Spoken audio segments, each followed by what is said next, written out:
झारखंड के जिला सिंहभूम में एक तहसील है घाटशिला। इस तहसील का उपनगर मऊ भंडार हिंदुस्तान का कॉपर लिमिटेड की वजह से प्रसिद्ध है। मऊ भंडार में जहां कॉपर फैक्ट्री है वहां पास में ही कॉपर कॉलोनी है जो वर्कर्स के लिए बनाई गई है। इस कॉलोनी से थोड़ा हटकर मऊ भंडार वर्कर्स हॉस्पिटल है जो स्थानीय लोगों के लिए बनाया गया है।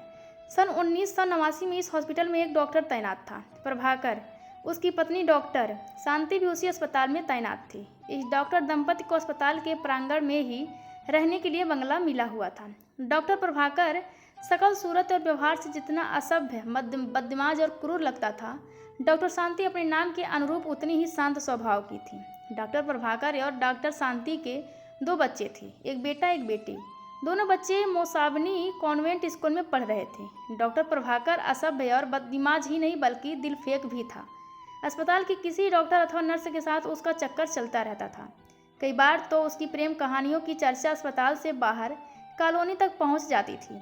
यही वजह थी कि डॉक्टर शांति को पति की इन गलत हरकतों की वजह से कॉलोनी के लोगों को चुभती नज़रों का सामना करना पड़ता था।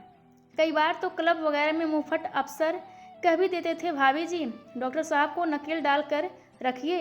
इतनी काबिल और खूबसूरत पत्नी के होते हुए भी पता नहीं किस किसके नाले का पानी पीते रहते हैं। डॉक्टर शांति अपमान का घूंट पीने के अलावा कुछ नहीं कर पाती थी। अस्पताल की सभी लेडी डॉक्टर और नर्सें एक जैसी नहीं थी। कई बार डॉक्टर प्रभाकर को किसी लेडी डॉक्टर या नर्स के हाथों अपमानित भी होना पड़ता था। चीफ मेडिकल ऑफिसर डॉक्टर पुरुकास्त ने प्रभाकर को कई बार समझाया भी था, लेकिन इसका उस पर कोई प्रभाव नहीं पड़ा। कड़वे मीठे अनुभवों के बीच जैसे तैसे जिंदगी गुजर रही थी। तभी डॉक्टर शांति के जीवन में तूफान बनकर आई हेमा डॉक्टर प्रभाकर की दूर के रिश्ते की बहन की बेटी थी और उसकी नियुक्ति बतौर nurse Tata main hospital Tatanagar में हुई थी। पूर्व में हेमा डॉक्टर प्रभाकर से शादी के सपने देखा करती थी। दोनों के रिश्ते की बात भी चली जाती थी, लेकिन प्रभाकर ने हेमा का रिश्ता ठुकराकर डॉक्टर शांति से प्रेम विवाह कर लिया था। उस समय हेमा बहुत रोई थी। उसकी माँ और बहन ने भी खूब हंगामा किया था। मऊ भंडार हॉस्पिटल से प्रतिदिन 2-3 मरीजों को एम्बुलेंस से 30 से 35 किलोमीटर दूर टाटा हॉस्पिटल टाटा नगर भेजा जाता था। इसकी वजह यह थी कि मऊ भंडार अस्पताल में पर्याप्त सुविधाएं नहीं थी। गंभीर मरीजों को टाटा हॉस्पिटल भेजना पड़ता था। हेमा टाटा नगर स्थित टाटा हॉस्पिटल के हॉस्टल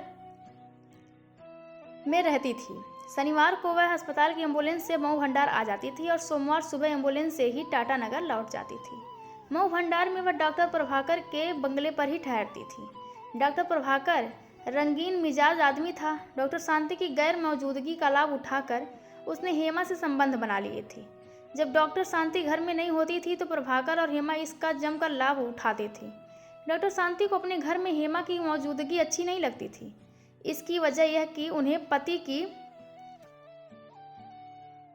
फितरत अच्छी तरह मालूम थी, लेकिन वह चाह कर भी इसीलिए कुछ नहीं कह पाती थी क्योंकि हेमा उनके ससुराल पक्ष से थी। जिस दिन हेमा मऊ भंडार आई होती थी उस दिन डॉक्टर प्रभाकर नाइट ड्यूटी पर रहता था। काम सिखाने का बहाना करके वह हेमा को भी साथ रखता था। जब हेमा और प्रभाकर की कहानियां सार्वजनिक होने लगी तो डॉक्टर शांति हेमा के मऊ भंडार आने पर आपत्ति करने लगी, लेकिन प्रभाकर पर हेमा के मादक और मांसल शरीर का नशा छाया हुआ था। हेमा को लेकर डॉक्टर प्रभाकर और डॉक्टर शांति के बीच अक्सर झगड़े और हाथापाई होती थी, जिसकी आवाज़ें बंगले के बाहर तक सुनाई देती थी। सर्वेंट क्वार्टर में रहने वाले नौकर चाकर भी बंगले की कहानी खूब चटकारे लेकर सुनाते थे। यह अलग बात है कि उन सब की सहानुभूति डॉक्टर शांति के साथ रहती थी। जैसे तैसे दिन गुजर रहे थे कि एक दिन वो खबर आई कि डॉक्टर शांति का ट्रांसफ़र खेतड़ी कॉपर प्रोजेक्ट में हो गया है। चूँकि कॉलोनी छोटी थी इसीलिए इस बात को फैलने में देर नहीं लगी। महीने भर के अंदर ही डॉक्टर शांति अपने दोनों बच्चों के साथ खेतड़ी चली गई और वहां पर वर्कर्स हॉस्पिटल ज्वाइन कर लिया। इसके पीछे डॉक्टर पुरुकास्त का हाथ था। दरअसल ऐसा करके उन्होंने अपनी मानवता का भरपूर परिचय दिया था। लेकिन डॉक्टर शांति के जाने के बाद प्रभाकर ने अपनी पत्नी के डॉक्टर पुरुकास्त के साथ झूठे अवैध संबंध की कहानी सुनानी शुरू कर दी, जबकि पत्नी और बच्चों के जाने के बाद वह खुद और भी ज़्यादा धुत हो गया था। अब उसे कोई रोकने टोकने वाला नहीं था। हेमा का टाटा अस्पताल से मऊ भंडार आना जाना पूर्वतः चलता रहता था। हेमा की पोस्ट मऊ भंडार वर्कर्स हॉस्पिटल में हो जाए इसके लिए प्रभाकर कलकत्ता ऑफिस में हर तरह से जुगाड़ बैठा रहा था। इसीलिए अब हेमा ज़्यादा दिन मऊ भंडार में ही रहा करती थी। शांति के चले जाने के बाद प्रभाकर और हेमा ने निर्लजता की सारी सीमाओं को पार कर दिया था। टाटा अस्पताल का हॉस्टल छोड़कर वह मऊ भंडार में ही रहने लगी थी। ड्यूटी के लिए अब वह मऊ भंडार से ही हॉस्पिटल की एम्बुलेंस से टाटा नगर आना जाना करने लगी थी। डॉक्टर शांति के जाने हेमा और प्रभाकर के साथ साथ रहने की बातें धीरे धीरे पुरानी पड़ने लगी थी। प्रभाकर और हेमा जल्दी ही केरल जाकर शादी करेंगे। इसके लिए प्रभाकर ने डॉक्टर शांति को तलाक का नोटिस भेजा है। जैसी बातें लोगों को अक्सर सुनने को मिलती रहती थी, लेकिन कॉलोनी वालों को यह सब सुनने जानने में अब कोई दिलचस्पी नहीं थी। इसी बीच अफवाह फैली कि अब डॉक्टर प्रभाकर की नज़र डॉक्टर शांति की जगह पर आई डॉक्टर मधु करकेट्टा पर है। उसे रिझाने के लिए वह उसे आगे के पीछे घूम रहा है। प्रभाकर संथाली सौंदर्य डॉक्टर मधु करकेट्टा का उपासक बन गया है। यह जानकारी मिलते ही हेमा किसी घायल नागिन की तरह फुफकार उठी। आए दिन दोनों के चीखने चिल्लाने की आवाज़ें हॉस्पिटल परिसर में गूंजने लगीं। ऐसी बातों को फैलाने में सर्वेंट क्वार्टर में रहने वाले ही हवा देते थे। मऊ भंडार हॉस्पिटल में हेमा की नियुक्त होना निश्चित हो गया था कि अचानक हेमा केरल चली गई। उसे केरल के किसी हॉस्पिटल में अच्छी नौकरी मिल गई थी। यह बात प्रभाकर ने लोगों को खुद बताई थी। हेमा के जाने के ठीक 1 महीने बाद उसके पिता और भाई उसे समझा बुझाकर केरल ले जाने के लिए मऊ भंडार आए, लेकिन हेमा वहाँ नहीं थी। जब प्रभाकर ने उन्हें बताया कि हेमा 1 महीने पहले ही वहाँ से चली गई है, तो उन्हें आश्चर्य हुआ। हेमा केरल पहुँची ही नहीं थी। वहाँ उसे कोई नौकरी मिलने वगैरह की कोई बात भी नहीं उनके सामने आई थी। उसने केरल आने की खबर भी नहीं दी थी। सोचने वाली बात यह थी कि हेमा केरल नहीं गई तो कहाँ गई। अगर प्रभाकर ने उसे केरल जाने वाली ट्रेन में बैठाया तो फिर वह रास्ते में ही गायब कैसे हो गई। जैसे कितने ही सवाल मुँह बाए खड़े थे। प्रभाकर की झूठी सच्ची बातों ने उसे शक के घेरे में डाल दिया था। फिर भी उन दोनों ने 2 दिनों तक हॉस्पिटल के डॉक्टर नर्स से लेकर सारे कर्मचारियों से हेमा के बारे में पूछताछ की, लेकिन सबका एक ही जवाब था कि पिछले 1 महीने से उसे किसी ने नहीं देखा। हर ओर से निराश होकर वे दोनों टाटा मेन हॉस्पिटल जमशेदपुर भी गए, पर हेमा का कुछ पता नहीं लगा। वे लोग दुखी होकर और निराश होकर घर लौट गए, लेकिन 2 हफ्ते बाद ही केरल पुलिस हेमा के लापता होने के संदर्भ में पूछताछ करने के लिए मऊ भंडार आ पहुंची। लेकिन डॉक्टर प्रभाकर डॉक्टर करकेट्टा के साथ दीर्घा बीच गया हुआ था। जब 2 दिन तक प्रभाकर नहीं लौटा तो पुलिस टीम दीर्घा पहुंची और प्रभाकर को ढूंढ निकाला। पूछताछ के दौरान वह एक ही बात दोहराता रहा कि हेमा को उसने केरल जाने वाली गाड़ी में चढ़ा दिया था। हेमा कहाँ गई उसे कुछ नहीं पता। निराश होकर पुलिस वापस लौट गई, लेकिन अभी प्रभाकर की मुश्किलें कम नहीं हुई थी।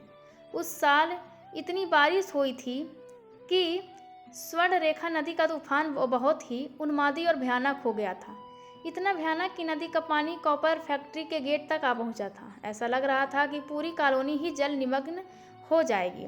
बहुत सारे बहे हुए मृत जानवरों की लाशें बहकर आ गई थी और कॉलोनी में दुर्गंध पैदा कर रही थी। प्रभाकर के घर से भी बहुत बदबू आ रही थी। इसी बीच केरला पुलिस सादे कपड़ों में फिर से मऊ भंडार पहुंची। उसने हॉस्पिटल में ही प्रभाकर को जा घेरा। सबकी मौजूदगी में जब प्रभाकर के बंगले को तलाशी के लिए खोला गया तो मारे दुर्गंध के लोगों को नाक पर रुमाल रखने पड़े। जिस कमरे से भयानक दुर्गंध आ रही थी उसमें टीन का एक बक्सा रखा हुआ था। पानी उस बक्से में से बहकर बाहर आंगन में आकर नाली में मिल रहा था। पुलिस ने जैसे ही बक्से को खोला, वहाँ खड़े लोगों की रूह कांप उठी। बक्से में टुकड़ों में कटी हेमा की लाश नमक और एसिड में रखी हुई थी। थोड़ा हिलाते ही उसके चेहरे से मांस अलग हो गया। उस भयानक दृश्य को देखने के लिए हजारों की भीड़ एकत्र हो गई। सारे सबूतों के साथ पुलिस प्रभाकर को लेकर जमशेदपुर के टाटा पुलिस स्टेशन ले गई, जहां उसने अपना गुनाह कबूल लिया। उसने जो बताया वह क्रूरता की पराकाष्ठा तो थी ही, साथ ही मऊ भंडार वर्कर्स हॉस्पिटल के मैनेजमेंट की लापरवाही का भी शर्मनाक नमूना था। हेमा के दर्दनाक अंत की कहानी सुनकर सभी हतप्रभ रह गए। प्रभाकर से हेमा गर्भवती हो गई थी। वह प्रभाकर पर जल्द से जल्द शादी कर लेने के लिए प्रभाकर पर दबाव डाल रही थी, जबकि उसकी बातों पर गौर करने के बजाय प्रभाकर डॉक्टर करकेट्टा के साथ रंगलेरिया मना रहा था। एक दिन हेमा टाटा हॉस्पिटल से जल्दी घर लौट आई। घर में प्रभाकर के साथ डॉक्टर मधु करकेट्टा को देखकर वह क्रोध से चिल्लाने लगी। उसने डॉक्टर करकेट्टा को धक्का देते हुए गेट से बाहर कर दिया और प्रभाकर को खुले शब्दों में चेतावनी दी, मुझे शांति मत समझना, जो तुम्हारी रंगलेलिया की वजह से बुजदिल की तरह मुँह छिपाकर कहीं चली जाऊंगी। केरल से माँ और नानी को बुलाकर पूरे मऊ भंडार के लोगों के सामने तुम्हारी उस अय्याशी के परिणाम के बारे में बताऊंगी जो मेरे पेट में है, पल रहा है। वैसे तुम्हारी रंगीन मिजाजी की बात सभी जानते हैं। उस चुड़ैल डॉक्टरनी का तो मैं गला दबाकर खून पी जाऊंगी। तुमने जल्द से जल्द शादी नहीं की तो मैं पुलिस के पास जाकर तुम्हारी करतूत के बारे में बताऊंगी। उस वक्त उसकी चीखें बाहर तक सुनाई पड़ रही थी। हेमा की धमकियों से प्रभाकर को बहुत गुस्सा आया। फिर भी उसने सॉरी कहते हुए हेमा से क्षमा मांग ली और जल्दी ही शादी करने की बात कहकर उसे आश्वस्त कर दिया। इस घटना के 2 हफ्ते बाद ही एक रात उसने हेमा को कोल्ड ड्रिंक में नींद की दवा डाल दिया कर पिला दी और उसी रात उसने गला दबाकर उसकी हत्या कर दी।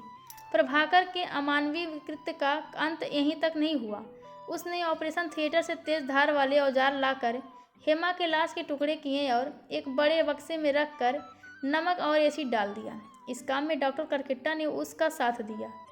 प्रभाकर अगर चाहता तो हेमा की लाश के टुकड़ों को एक एक करके बड़ी आसानी से फैक्ट्री गेट तक उभरनी स्वर्ण रेखा नदी के पानी में फेंक सकता था, जो उसके बंगले से 100 कदम दूरी पर ही था। लेकिन घर में इतने दुस्साहस काम को अंजाम देने वाला प्रभाकर ऐसा करने की हिम्मत नहीं जुटा सका। पहाड़ी नदी की उफनती धारा ने हाथियों तक को बहा दिया था। कहते हैं कि गुनाह सिर कर बोलता है। शायद इसी डर से प्रभाकर ऐसा नहीं कर सका या फिर उचित समय का इंतजार करता रहा जो कभी नहीं आया। अपने बंगले में वह यदा कदा ही जाता था। ज़्यादा समय वह हॉस्पिटल में ही गुजारता था। वहीं की कैंटीन में वह खाता पीता था। प्रभाकर के बंगले की नाली से बदबूदार पानी निकलने पर भी कोई सोच नहीं सका कि घर के अंदर लाश के टुकड़े सड़ रहे हैं, क्योंकि ऐसी किसी को उम्मीद नहीं थी। पुलिस ने हेमा के पिता और भाई को टाटानगर बुलवाया और पूरी घटना से अवगत कराते हुए उन्हें हेमा की लाश के टुकड़े सौंप दिए। रोते बिलखते हुए उन्होंने अपने केरल समाज के अनुसार हेमा की अंत्येष्टि टाटानगर में ही कर दी। हेमा को रिश्तों में बेवफाई की कीमत अपनी जान देकर चुकानी पड़ी थी। सच ही कहते हैं, स्त्रियां ही स्त्रियों की दुश्मन होती हैं। शांति एवं उसके बच्चों का अधिकार छीनने की कीमत हेमा को अपनी जान देकर चुकानी पड़ी थी। जहां मर्द की अय्याशी ढकी छिपी रह जाती है, वहीं स्त्री की कोख उसके गुनाह से सारे पर्दे उठा देती है। यही सबसे बड़ा अंतर है स्त्री पुरुष के दुष्कर्म करने में। पुलिस कस्टडी में प्रभाकर को केरल में लाया गया। वहां उसे उम्र कैद की सज़ा सुनाई गई। डॉक्टर करकेट्टा को डॉक्टर पुरकास्ते और हॉस्पिटल के मैनेजमेंट ने किसी तरह पैरवी करके बचा लिया था। धन्यवाद आप सबका इस कहानी को सुनने के लिए।